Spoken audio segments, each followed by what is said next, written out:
I'd like to welcome you on behalf of World Literature Today. My name is Daniel Simon. I'm the editor-in-chief at WLT, and of course we are the sponsors, the host for the 2024 Neustadt Lit Fest here at the University of Oklahoma, and we're really delighted to see so many students, teachers, professors, scholars, writers, artists in attendance, and I hope you'll get to meet many of them, especially our honored guest, Ananda Devi, who is here from France by way of Mauritius, or from Mauritius by way of France, joining us this week to receive the 2024 Neustadt International Prize for Literature. So welcome to Ananda Devi.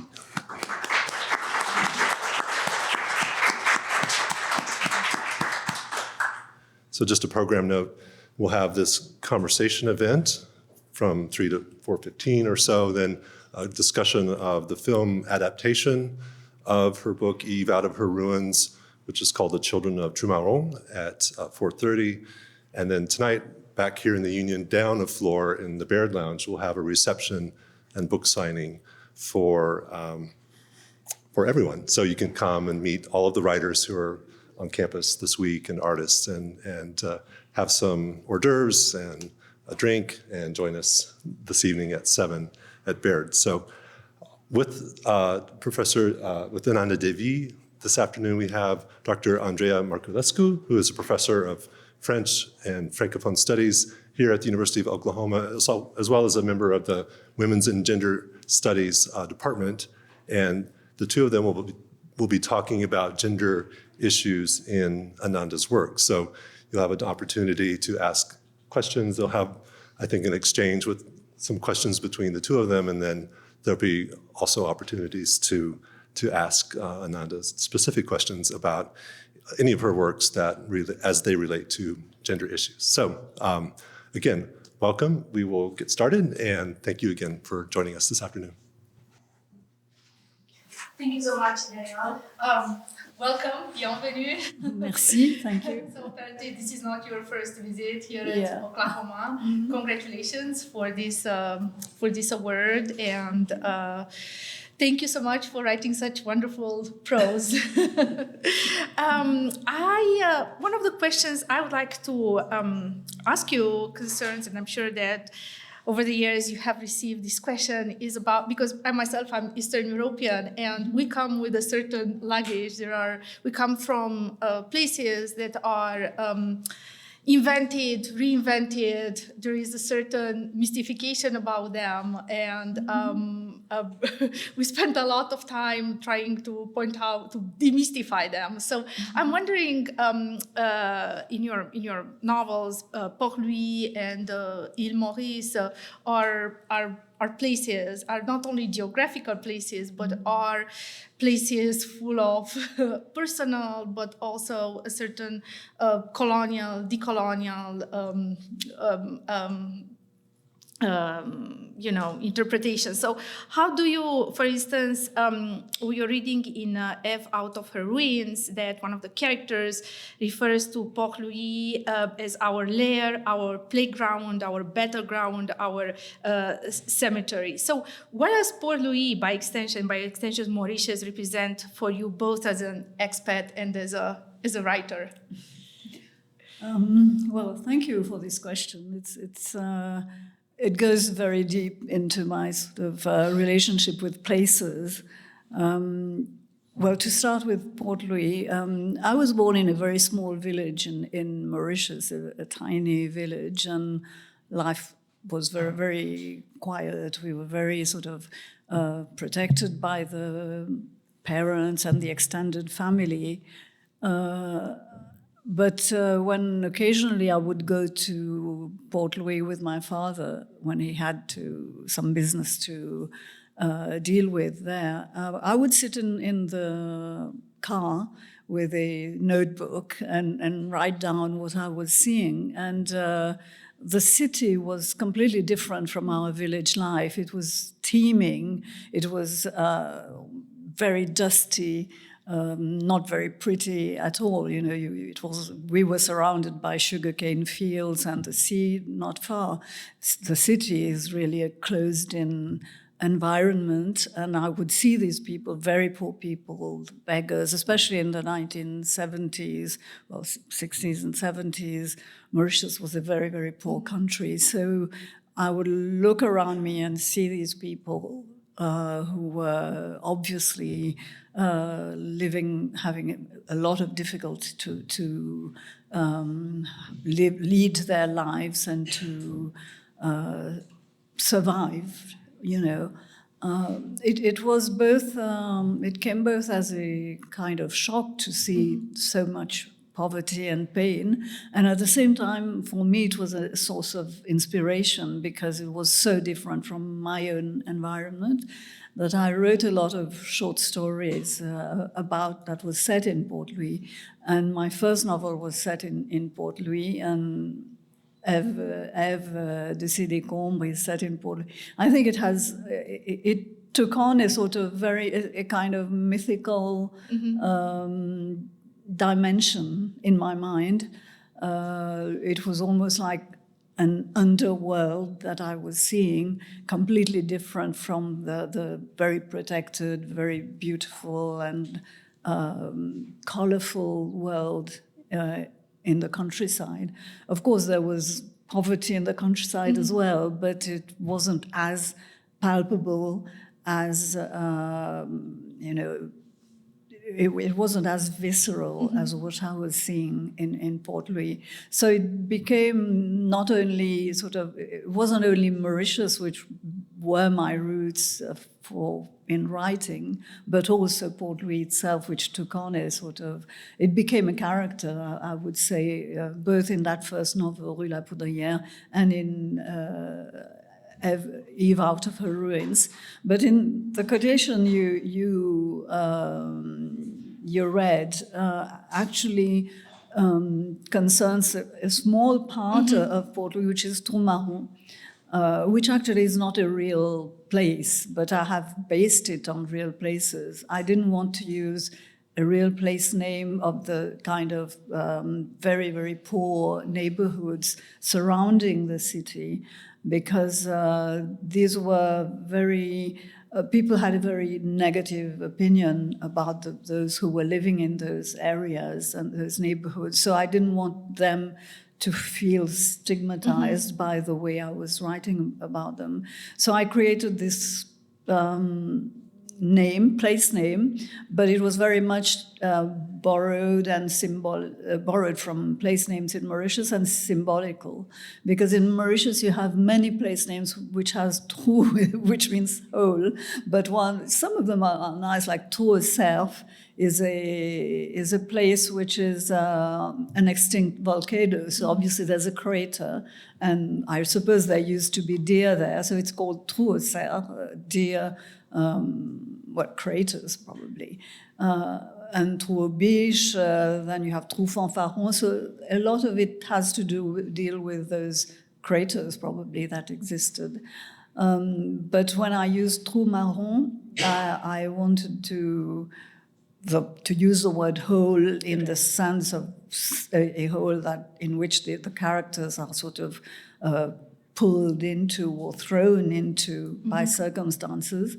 And marron refers to the time of slavery when the slaves who had escaped from the plantations to live in the mountains were called marron. And I think that's a term that exists everywhere where there were slaves, I think, marronnage in Réunion, in Guadeloupe, all these places. So Trou Marron becomes a kind of portmanteau word that pulls together these two aspects. The expatriate aspect, I don't know, because these places were sort of ingrained from a very early age onwards in me. So I don't think that my vision changed much even if I left Mauritius. But what I was very much trying to debunk was that sort of image of the paradise, tropical paradise. Right. Touristy. Well, it was basically to attract tourism, and of course it is a beautiful place. I mean, when you look at the pictures, they're real. So tourists can go and live in a hotel on the beach and never see what's happening really. They can live in paradise for 10 days or 5 days, whatever, and leave without ever having seen the reality. And the different governments have nurtured this illusion so much that they themselves tend to sort of believe, oh yes, we are that rainbow nation, everything is fine, and they want to perpetuate this illusion that everything is fine. So, for example, in Eve, out of her ruins, you never see the sea. You never see the beaches. You hardly see the sun. It's all a very dark place, because in these places, it's not about the sea, it's not about the beach, it's about survival. Yeah. Right, yeah. And also refugees, this question of displacement, right? Yes, absolutely. So when there are cyclones, tropical cyclones, very often people lose their homes and houses, and obviously the poorest. So the government builds these sort of very fragile, houses, right. And tell them, okay, you live there, and then we'll build something nicer. And of course, it never happens. They're left there, and these become like slums, if you like. And then the stigmatization starts to build up. And recently somebody told me something which really made me feel very angry, because again, very recently the government had built some houses, low-cost housing, which the very poor people could buy for a very sort of reduced price compared to the cost of houses, properties in Mauritius.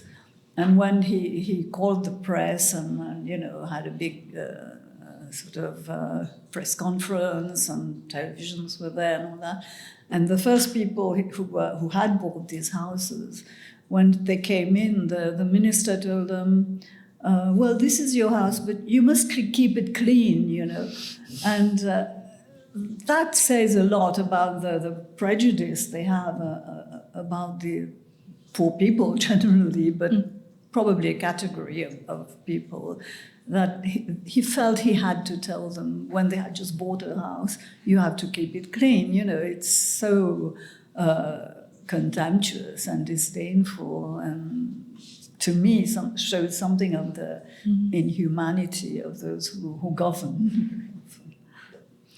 Right, that's displacement and this sort of gentrification of. Talking about this kind of demystifying these paradises, these touristy paradises, that we think of certain enclaves, these beaches, paradisiac beaches. We have some image screensavers on computers, but Mauritius is a much, as you show in your novels, in your writing, right? It's a much more complex, linguistically complicated society. You yourself have a few backgrounds. I imagine that you had to navigate certain linguistic heritages and politics. English seems to be is a kind of a professional language. French is a background language, Creole, but also Hindi. So if you can tell us a little bit more about this sort of Mauritius linguistic diversity, but also your own growth within this linguistic landscape, various lexicons, various registers.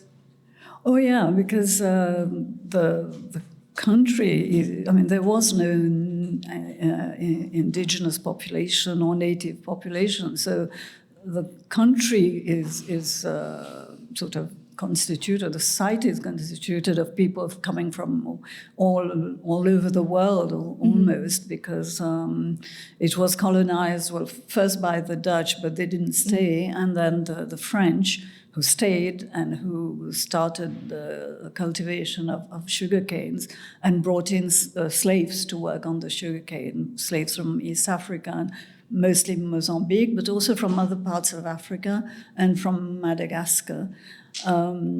But after then, the French and British fought to win, to sort of conquer these islands, because they were a very important key point for the ships going towards Asia before the Suez Canal was dug. Ships from Europe had to sort of go around Africa, and these islands were in Indian Ocean islands were a stopover, important stopover for the ships. So the French and English and British fought, and the French kept Réunion Island. The British took Mauritius, and then when the British took over, they allowed the French, who had sugarcane factories and all the sugar industry, to keep their properties and their slaves until the abolition of slavery. But then the slaves who had worked in those sugarcane fields, for a major part of them, didn't want to continue working there. So they left the fields. And then the British, who had also India as a major colony, brought over Indian indentured laborers. So they were not sort of technically slaves, because they were asked to come, but they were told that you will be working and you will become rich very quickly, and it's very easy work, So they were a bit sort of, it wasn't quite the truth when they were told. But of course, India was a very poor country as well. So hundreds of thousands of Indians went to the islands and to the Caribbean without ever knowing where they were going and under what conditions. And they were very harsh conditions, even the crossing in the boat and arriving there, being sort of assigned to a sugarcane propriété. I'm not finding my words. Yeah. Propriété sucrière. Sorry, Plantation. estate, sugar estate. Thanks. And so you had the French, you had the sort of African or Malagasy slaves, the Indians coming from different parts of India, Chinese who came also to sort of as traders. The Indians, there were Muslims and Hindus. So all these sort of categories of people came up came to form this society. So with all the languages, religions, castes, colors, and creed, whatever you want. As I was growing up, or even as a child, to me, I have always felt that it was a fantastic opportunity to be able to have all these languages, to be able to sort of have access to different types of music, of literature, of culture generally, and I never felt as if I had to choose, even though I came from a family that was sort of a Hindu religion and from South, that originally came from South India. But it wasn't something that I felt torn apart by. It didn't seem a difficult place to be. Although the issue of mother tongue is another story. But for the Mauritians, finally, these identities became something that they could use as a resource to sort of improve their place in society, to get better access to the sort of small, limited resources, admittedly, to get political power or economic power. And this has become very much an interplay between the different ethnicities to sort of gain something, and to use that ethnicity to gain something in the society, which so instead of the country moving towards a more sort of unified type of hybridity, I would say, or métissage, it has become much more sort of a kind of compartmentalized structure where each person identifies with an ancestral origin, and still sort of identifies with that as a separation with the others. So the Rainbow Nation, in fact, maybe it's not a wrong image, because the colors remain sort of separate. But it's not a very beautiful rainbow. Right, certain tensions, certain... Oh, yes, absolutely. Yes, there are tensions. Ruptures, but... Yeah, although they're fairly sort of latent, very often things are not said outright. But still everybody knows, the kind of hostility, the kind of prejudice that people have against each other, and always thinking that the other is getting a better deal than we are. So this is what you hear all the time, people say. Right. So in the midst of this sort of competitive ethnicities and lexicons, a question about this mother tongue. How would you define it? How would you? Is it so compartmentalized, or there are certain porosities there? How do you, your choice for writing in French, and what kind of French? Yeah. Well, first of all, it wasn't a choice, because I started writing as a child, so it's not exactly something I thought about. It just came about probably from reading. I read both in English and French, but the school I went to was sort of more or less French-speaking, although the educational system was a British system. So I started speaking French very early onwards, and it sort of finally became the language we spoke even at home, because for my parents it was important also to be able to talk to our teachers, and to sort of, was also probably a question of social mobility, that they felt if my sisters and myself were speaking French with each other, then they would speak French with us as well. But we also had Creole, which we spoke. But my mother's language, the language she mostly spoke, was Telugu, and she spoke it when she was a child with her family. They spoke exclusively Telugu. So when she was married and came to my father's family, I think only my grandmother spoke Telugu, but the rest of the extended family had already lost the language and were speaking Creole. So when she spoke to my sisters and I in Telugu, which was the first language she spoke to us in, for us, the rest of society wasn't speaking that language. So for children, you sort of feel that, you want to speak the language of your peers, right, not the language that only your mother speaks, and then that will make you different from everyone.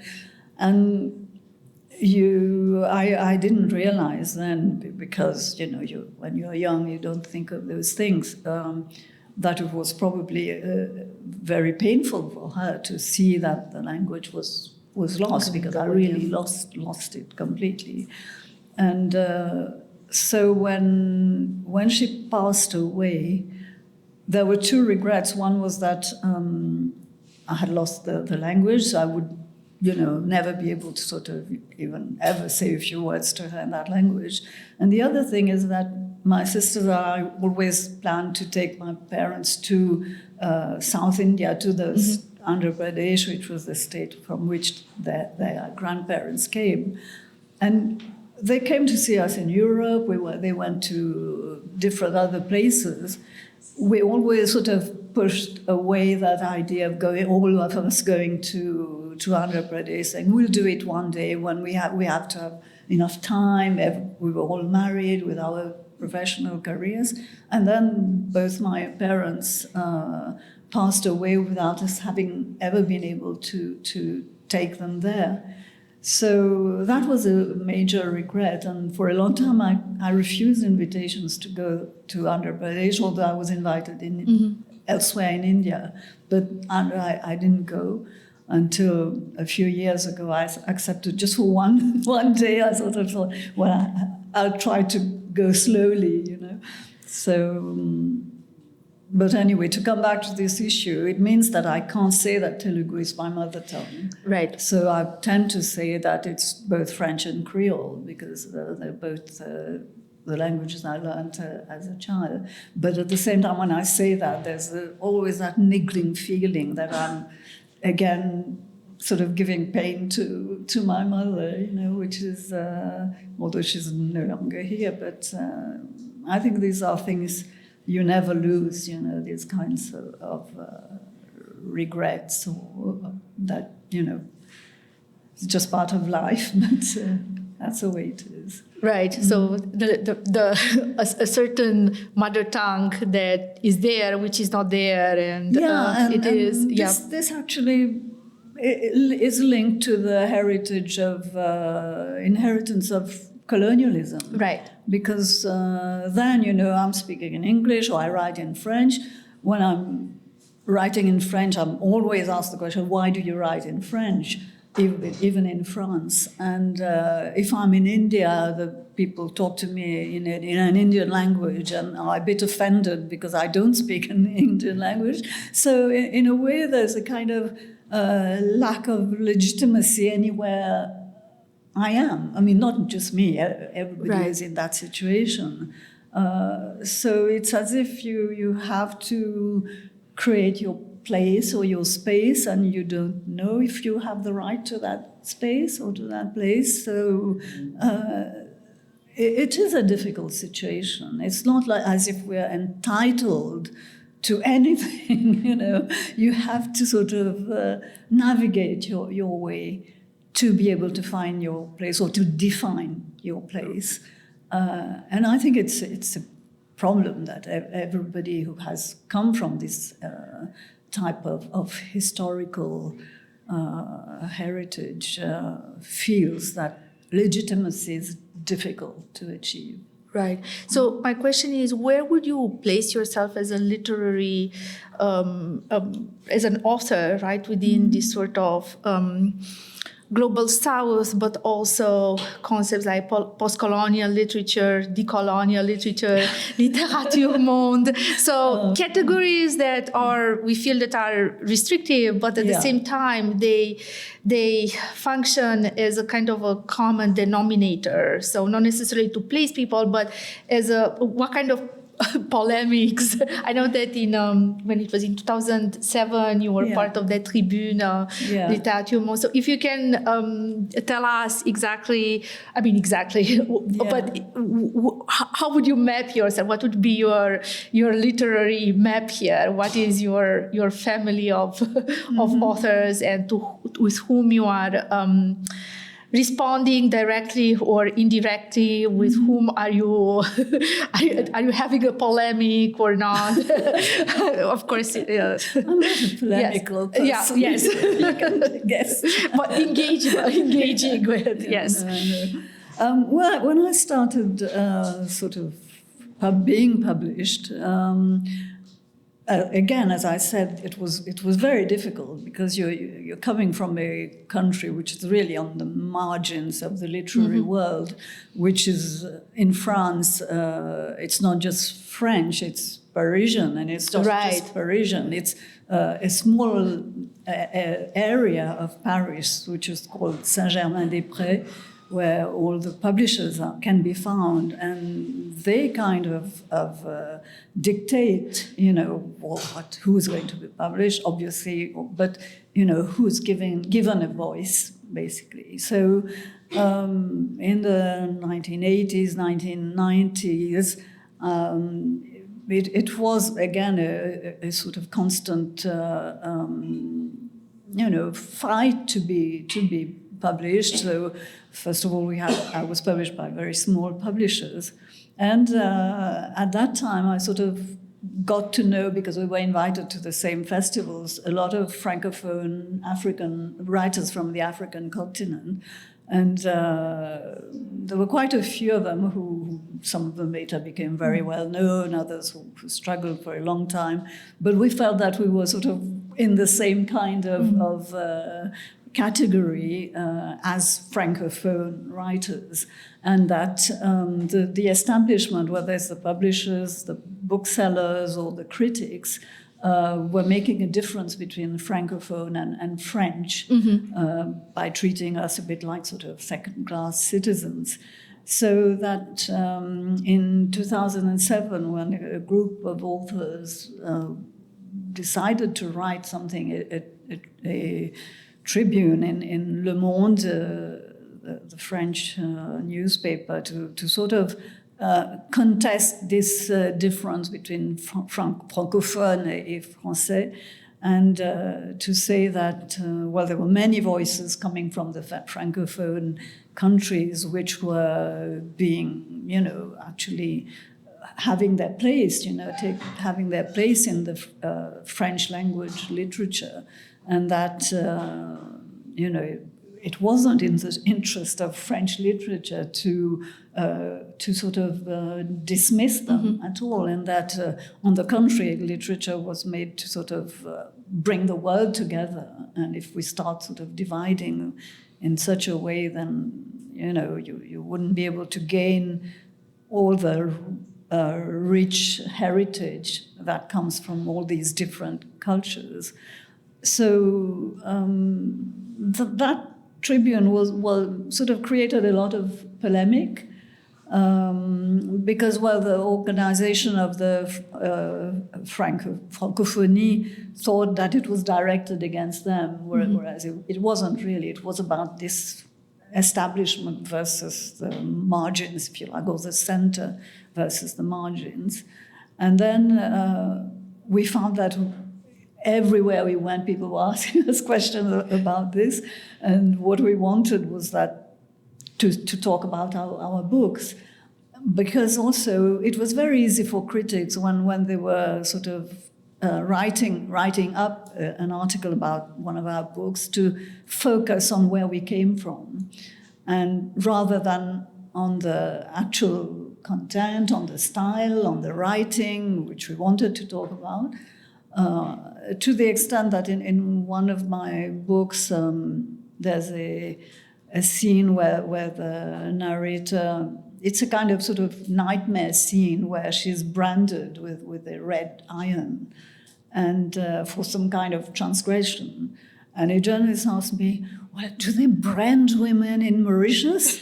And I said, well, no, they don't brand. I mean, it's like a sort of completely section Western ignorance. blinkered way to look at that, and to try to sort of exoticize, whether in a good way or in a bad way, what we're writing about. And it's not an anthropological writing, it's fiction, So then at some point I thought maybe I'll stop locating my stories in any place, a real place, because otherwise, it gets very annoying.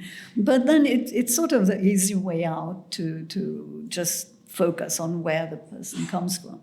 So all the post-colonial, etc., For me, it doesn't really mean anything, but I can see that it helps focus on some issues. But I've had so many labels, over my life that I just say I just want to be a writer, and that's it. But I suppose you have to all these steps, and I must say that things are very different nowadays, even in France. For the people, this distinction francophone French is no longer really valid, and a lot of the young writers coming from different places arrive without feeling that they don't have a legitimate place, and I think that's a great thing. Right. Yeah, that was my question, because 2007 here in the United States, in French departments, we Francophone literature has gained a lot of interest. There are a lot of institutional support, as much institutional support you can get for humanities, but it is something that that is extremely popular, so to speak, for better or for worse.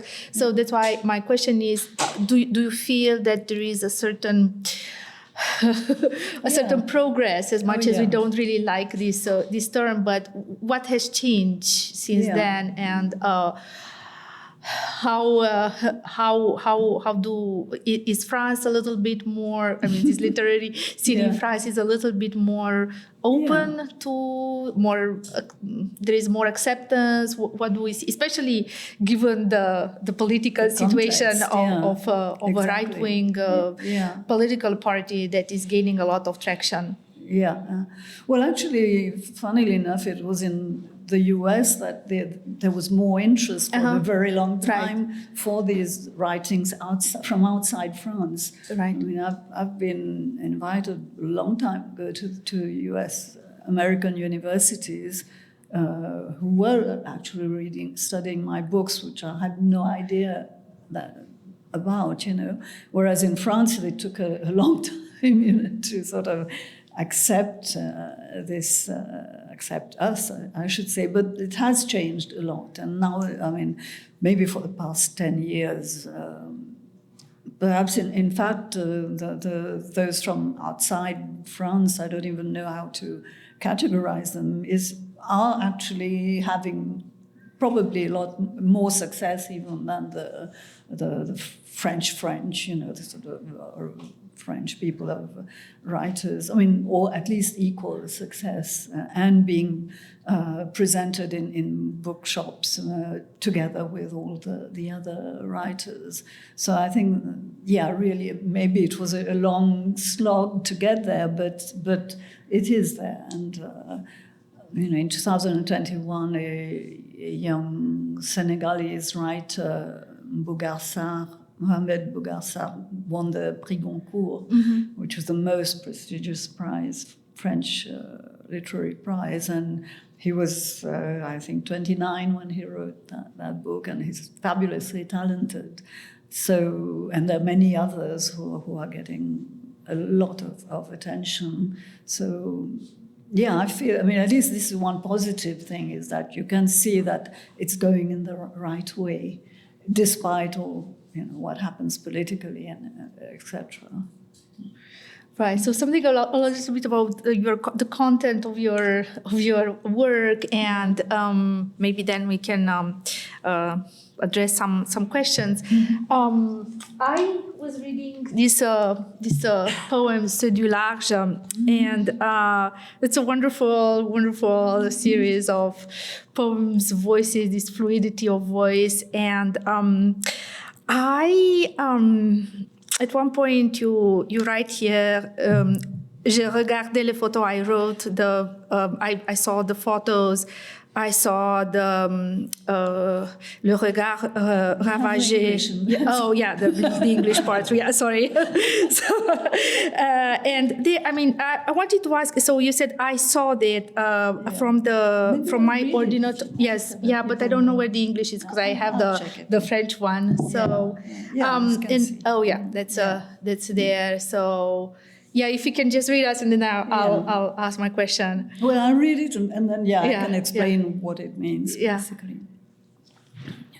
I look at the pictures I see the waterlogged eyes, the pretty cheeks of a child pockmarked with salty burns, hands latched to throats to stay afloat of life, eye sockets scooped out by blinding hope, mouths sunken in, no teeth, no tongues, no songs, of course.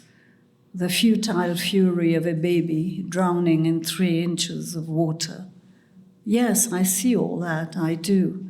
On my computer screen, next to a flowering orchid, my left cheek warmed by the chimney fire, a glass of wine in my hand. Thank you.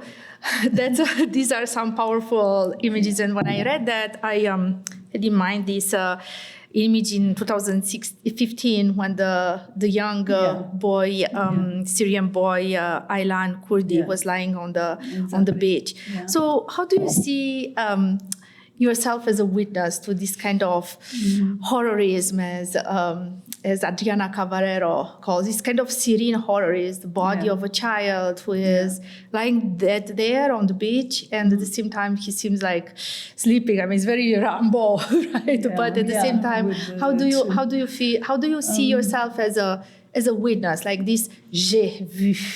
I saw that. What would be?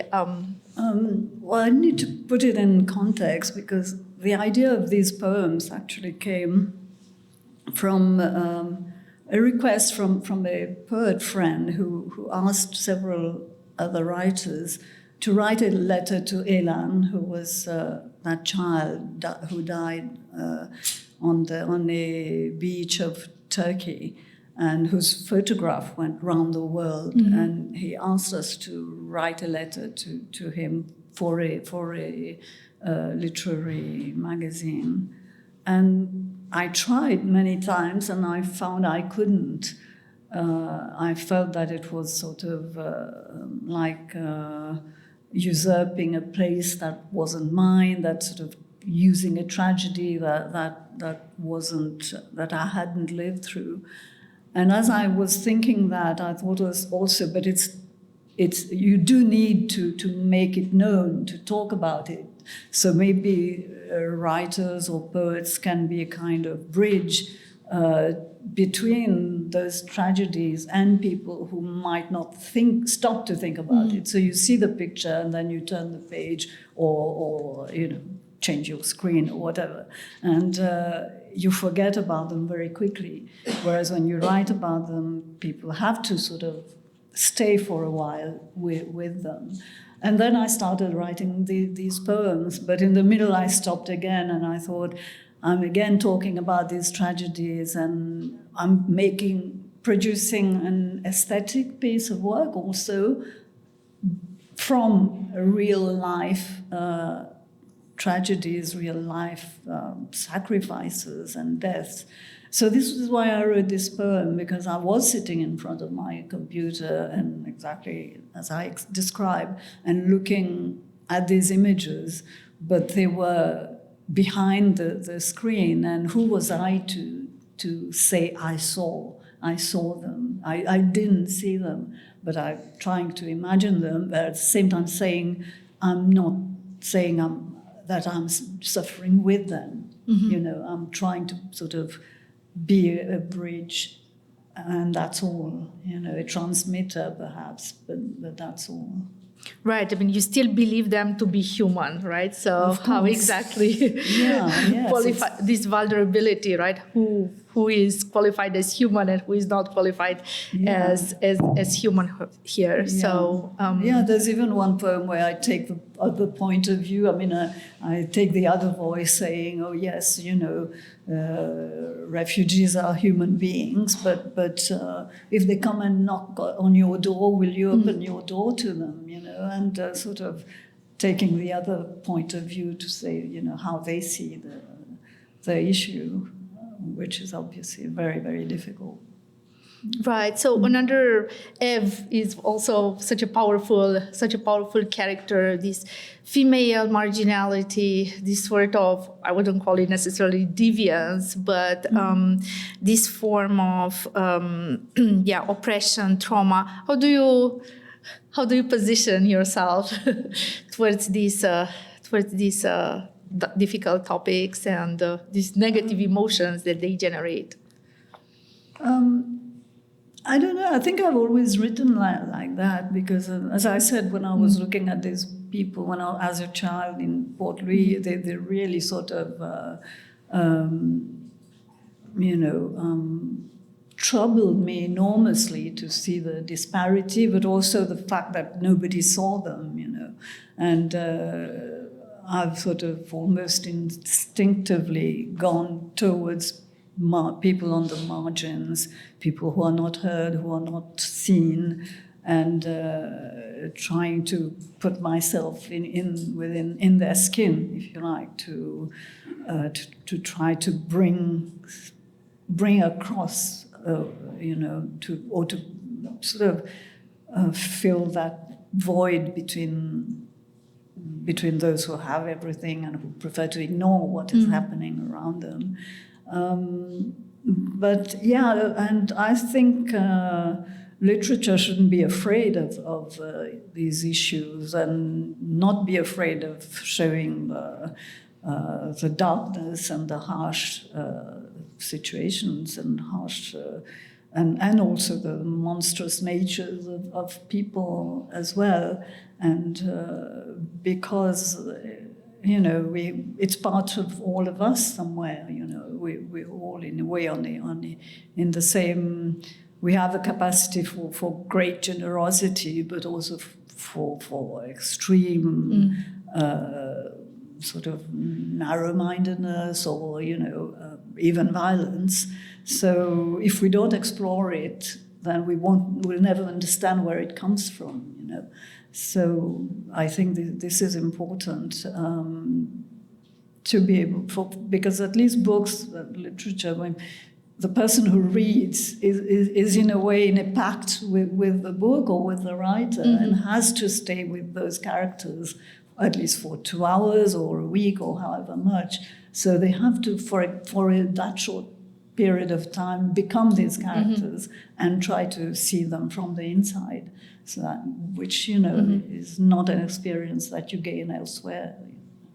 Right. Yeah. When you teach them, it's our students have to bring their voice and to cultivate this form of empathy, reflection, of constructive, analytical empathy. Yeah. Thank you. These were wonderful answers, and thank you so much for telling us about your work. So, are any other questions from? Yeah. Hi, I want to thank you for coming, first of all.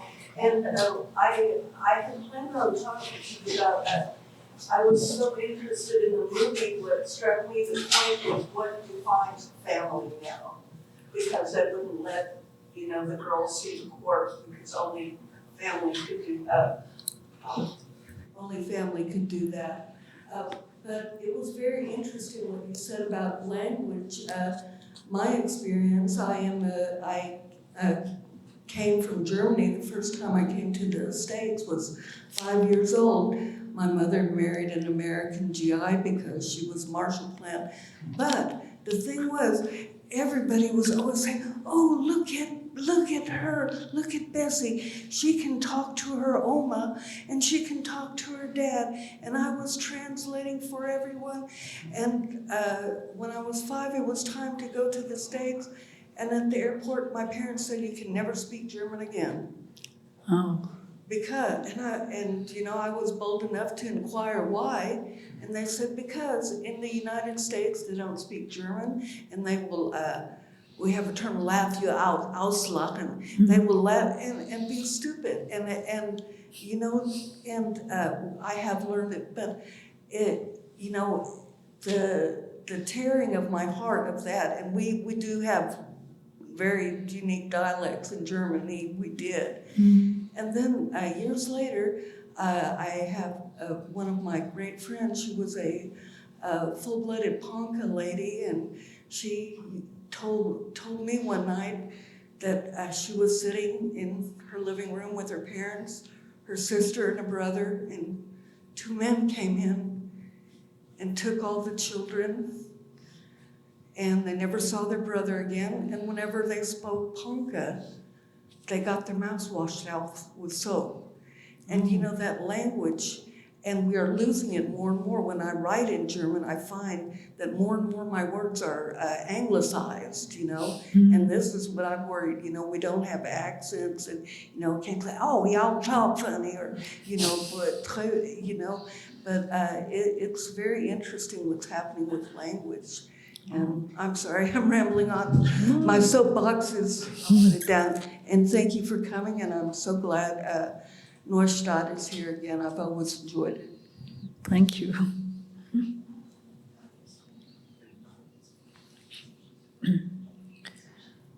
More. Some other questions? You have a question? Yeah. Oh. No. Sorry. I was just going to ask, in your writing, there's a lot of narrators that have kind of conflicting, not opinions, but like they resemble motherhood differently. For example, Eve's mother in The Out of Her Ruins is kind of distant. And in your short story, The Orchid, the narrator is kind of portrayed as just like a baby making factory, basically. And I was wondering if your experiences with motherhood or your opinions have shaped your writing in those works in any way? Well, not my. Well, I don't know. Yeah, probably in all families you have stories, you know, rather terrible stories of both motherhood and fatherhood, domestic violence, or even psychological, you know, a psychological kind of violence within families. And it's true that in most of my books, the relationships between parents and children are really fraught. But in Eve, Out of Her Ruins, in particular, it's the whole social situation is what makes them so completely lost in a way. They lose their roles, they lose their sense of who they are and identity, and they lose the knowledge that they can control their lives. Or maybe they can't, in fact. So Eve's relationship with her mother is like somebody who doesn't protect her against the violence of her father.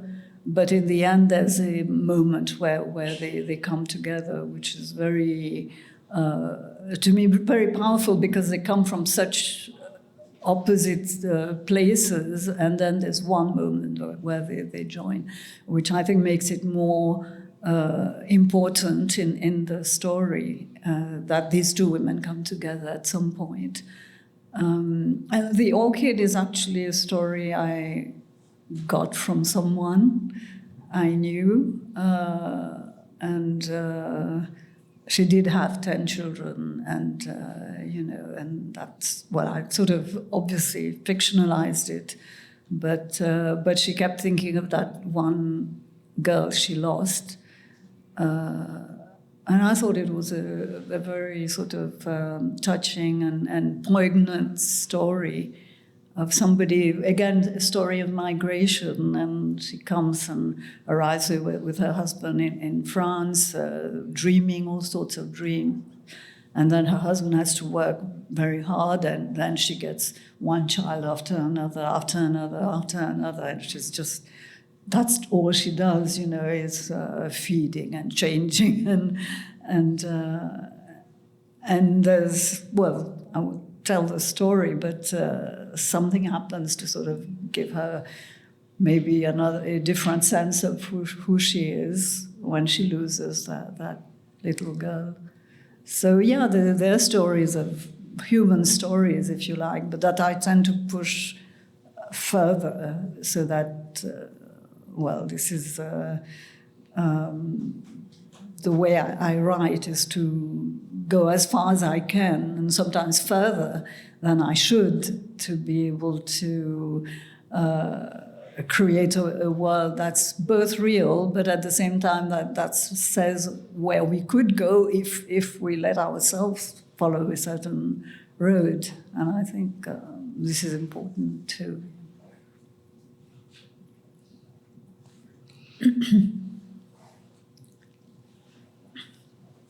I was just wondering what your relationship is to how you write gender, I guess, like how you portray gender in characters, and whether it's a conscious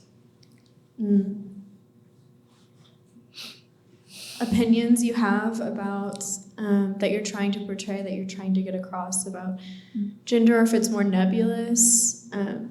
Like if you're having opinions about, I guess, in specific reasons that you're making people's, your character's gender apparent in who they are, or if you think it's more abstract underneath, like how abstract or solid you think gender is related to the characters you're portraying, I guess. That's my question.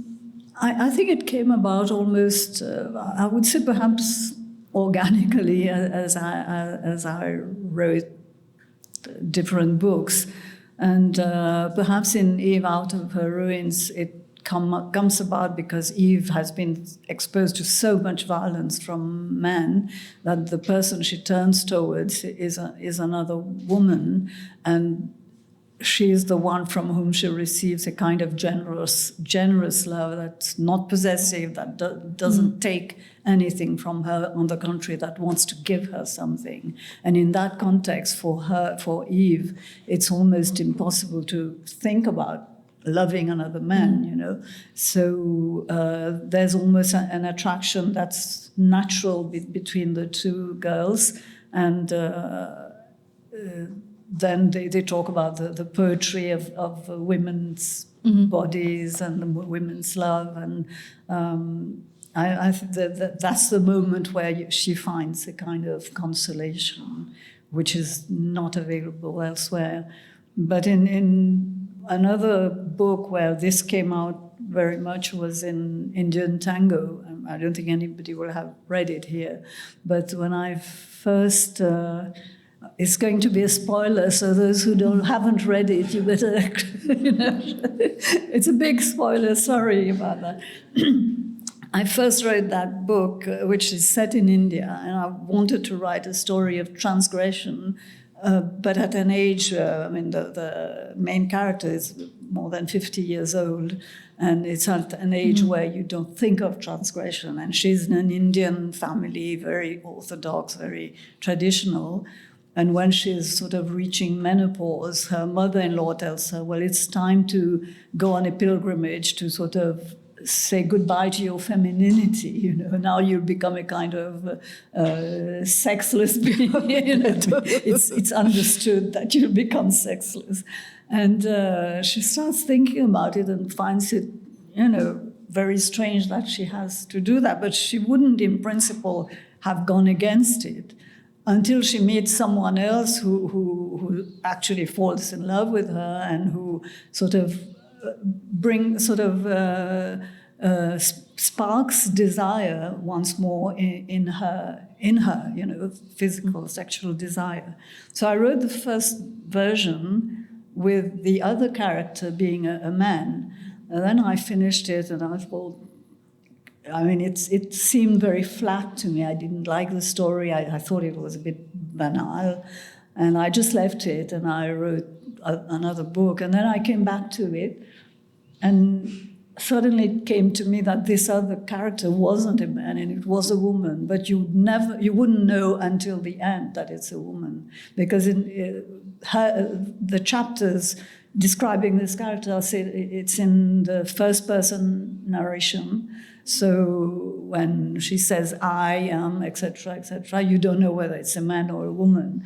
And I was very careful in French not to use any adjectives that would, or agreements that would show that it's a woman, which is very difficult. It was a big sort of stylistic exercise to keep that secret.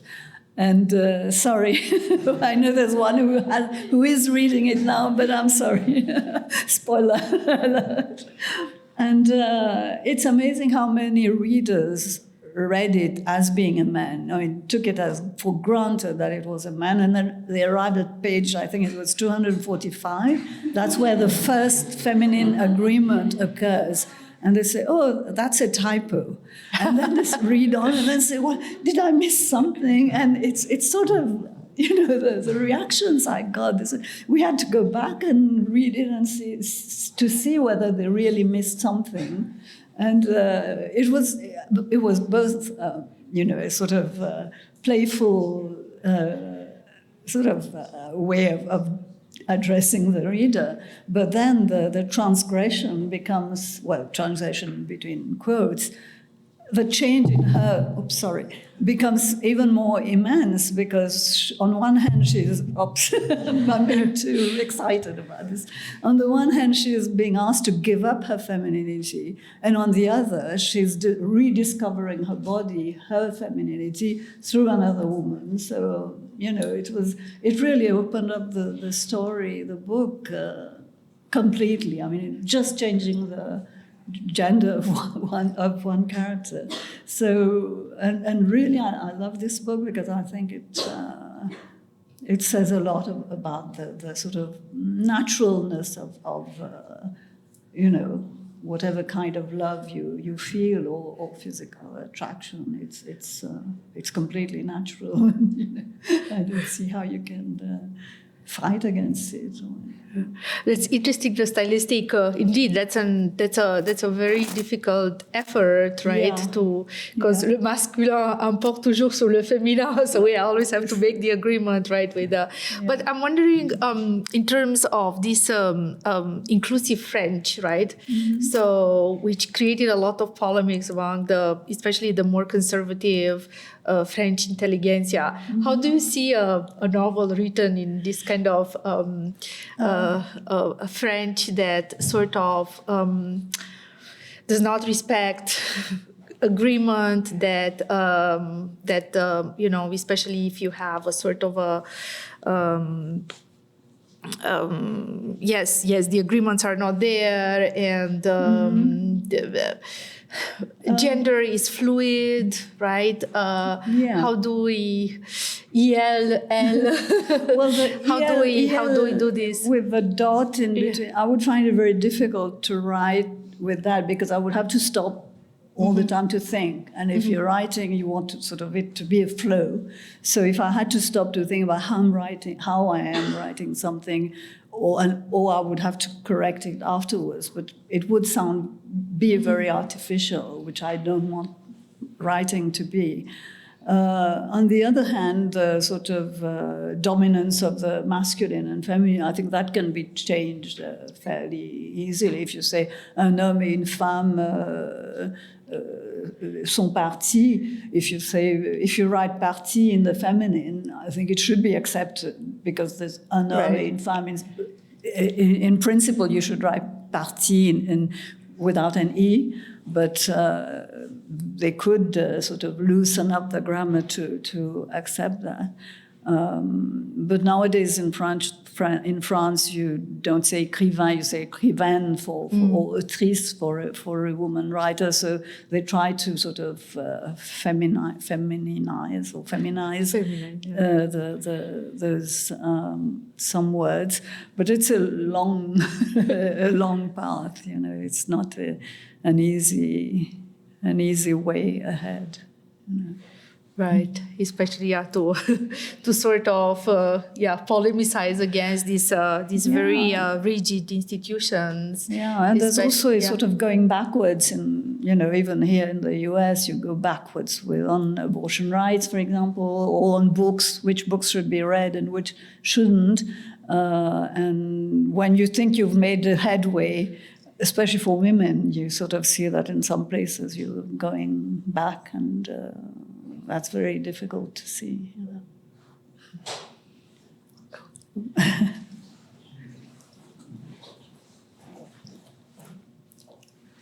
At the end of Eve Out of the Ruins, is Eve out of the ruins? You know, many readers have different ways of seeing the ending. Some readers tell me that it's a closed ending, that you don't find any hope for these kids. And others have said, we think that there are some possibilities at least, you know. And I think that for me, personally, I did leave some sort of hints that things could change for the better for them, that they could get out of the ruins. For example, sad through writing, you know, it's his path, perhaps, pathway out.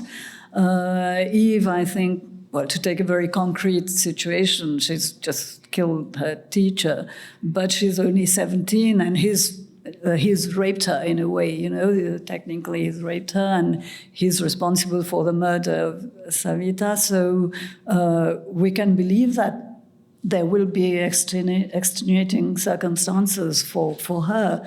And as for Clelio, who's in prison, the teacher leaves a letter saying that he killed. So for each of them, there's a kind of hint that maybe, you know, they might get out of it. So I didn't want to close the ending. And sometimes people ask me, well, might there be a sequel to that? And I think of them occasionally, but I think, no, I can't write a sequel to that. There can't be a sequel.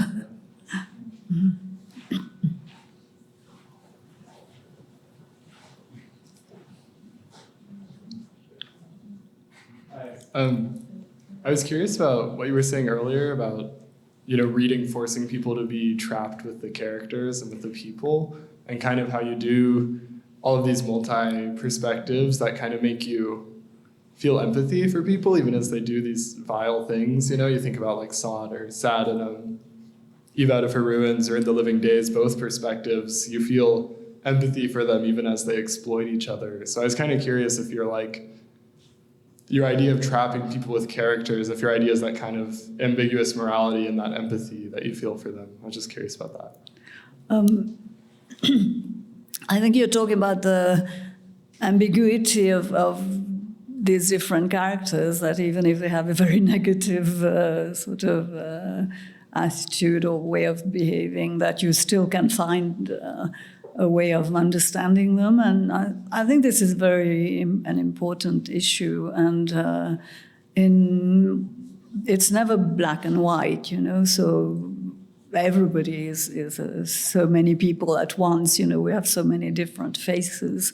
And sometimes when people are violent against one another, there may be something, a reason for it, you know, not that you are excusing it, but that you have to see where it comes from. And to be able to change anything, you would have to be able to know how it happens.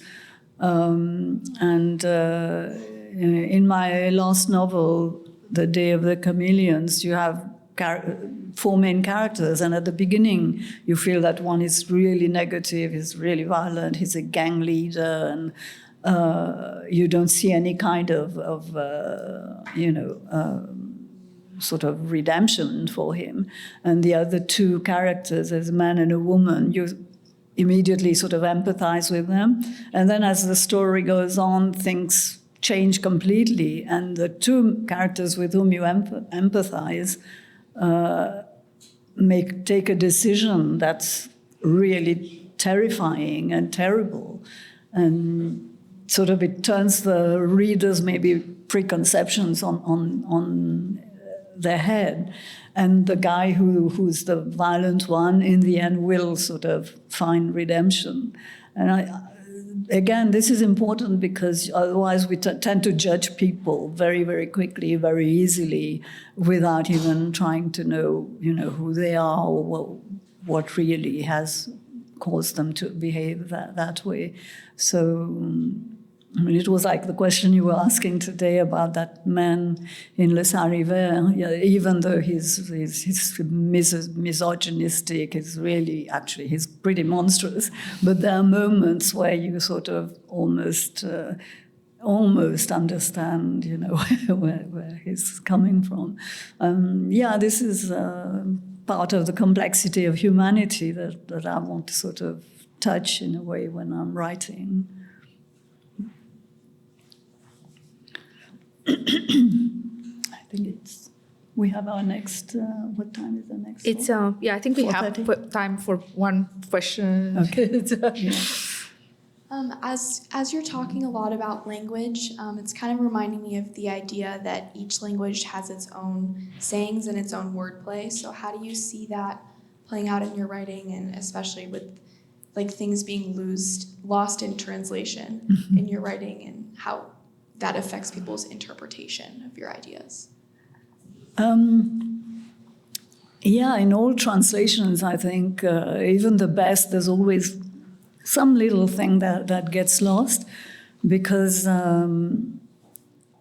when you're writing in a language, you're writing also within a culture with a certain understanding that has nothing to do with the language, but with the way people behave, with their sort of traditions, etc. So there are things which are untranslatable, and puns and jokes, these things are really difficult to render. And just as an aside, the book Indian Tango presents different difficulties in different languages because of that, sort of hiding one of the characters' gender. In English, it's not difficult because there are no agreements, French and English real agreements, so it wasn't difficult. In Portuguese, the translator told me it was very difficult because everything is gendered in Portuguese, so she had to sort of really find a way of hiding. And in Polish, the translator told me it's impossible, really impossible, because then you'd be lying and saying this person is a man when she's a woman. Whereas I didn't do that, it was sort of, it's your sort of a priori that makes you think it's a man. But so in Polish, he couldn't do it at all. So he had to make her be a woman from the beginning. So in 4 languages, it was completely different. But the other thing is that, again, to come back to this colonial past, is that when I'm writing in French about Mauritius, it's already a kind of translation, because I'm talking about, let's say, if a French reader reads a book, they're reading about a place they don't know, a culture they don't know. So even in French, there's a kind of translation process going on as I'm sort of, bringing forth cultural norms that they don't know. So when it's translated in another language, it becomes another process of a double translation, if you like. So I think for many people, even the first writing in the language you're writing, it's a process of translation as well. Okay, thank you so much. It was a fascinating discussion.